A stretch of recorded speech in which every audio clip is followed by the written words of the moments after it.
Quality और consistent performance के लिए सिर्फ सिल्वर पंप्स एंड मोटर्स, नाम याद रखना। યોમિક ગુડ આફ્ટરનૂન.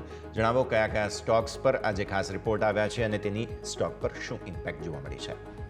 જી યસ, આજે ઘણા બધા મલ્ટી હાઉસ આપણે વાત કરું તો એમણે બ્રોકરેજ રિપોર્ટ આજે આપ્યા છે. કારણ કે આપણે સ્વાભાવિક છે કે જોઈએ જ્યારે પણ કોઈ કંપનીના પરિણામ આવે પછી જે બ્રોકરેજ હાઉસ છે એમનું જે એક વ્યૂ આપતા હોય છે કે અહીંયા ખરીદી કે વેચાણની સલાહ આપતા હોય છે. તો અહીંયા આપણે સૌથી પહેલાં નજર કરાવીશ તો આપણી નજર ઉપર વાત કરવા માગીશ તો એ છે સિટી દ્વારા અહીંથી રેટિંગ આપવામાં આવે છે ટેક મહિન્દ્રા ઉપર, કે જેના સેલનું રેટિંગ તેમના દ્વારા આપવામાં આવ્યું છે 1440. અહીંયાથી તેઓ લક્ષ્યાંક આપે છે, એટલે અહીંયાથી તેઓ નેગેટિવ વ્યૂ આપે છે. પરંતુ ટેક મહિન્દ્રા ઉપર બીજી એક બ્રોકરેજ હાઉસ છે નોમુરા, કે જેમના દ્વારા બાયનું અહીંયાથી રેટિંગ આપવામાં આવ્યું છે અને તેમનું અહીંથી 1900 રૂપિયા પ્રતિ શેરનું અહીંયાથી લક્ષ્યાંક આપવામાં આવે છે. એટલે અહીંયાથી આપણને કોન્ટ્રા જોવા મળ્યું છે ટેક મહિન્દ્રામાં. બીજું આપણે જોઈશું તો અદાણી એન્ટરપ્રાઇઝ અને અદાણી ગ્રીન ઉપર જેફરીઝનો રિપોર્ટ આવ્યો છે કે જેફરીઝનો અદાણી એન્ટરપ્રાઇઝ ઉપર બાયનું રેટિંગ આપવામાં આવ્યું છે અને પર શેર 3800 રૂપિયા પ્રતિ શેરના અહીંયાથી ભાવ અહીંયાથી લક્ષ્યાંક તેઓ અહીંથી આપવામાં આવ્યા છે.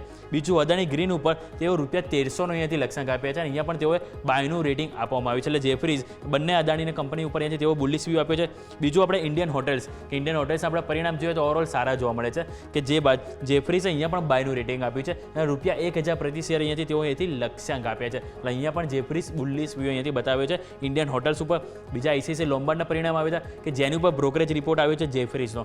જેફરીઝે અહીંયા પણ બાયનું રેટિંગ આપ્યું છે અને રૂપિયા 2500 પ્રતિ શેરને અહીંયાથી પણ લક્ષ્યાંક આપ્યા છે. સાથે આ જ કંપની ઉપર HSBCએ પણ બાયનું રેટિંગ આપ્યું છે અને જેઓ અહીંથી રૂપિયા 2170 પ્રતિ શેરના અહીંયાથી લક્ષ્યાંક તેઓ પણ આપ્યા છે. બીજું SBI લાઈફ ઉપર નજર કરીએ કે જેના પરિણામ આવ્યા બાદ સિટી દ્વારા બાયનું રેટિંગ આપવામાં આવ્યું છે.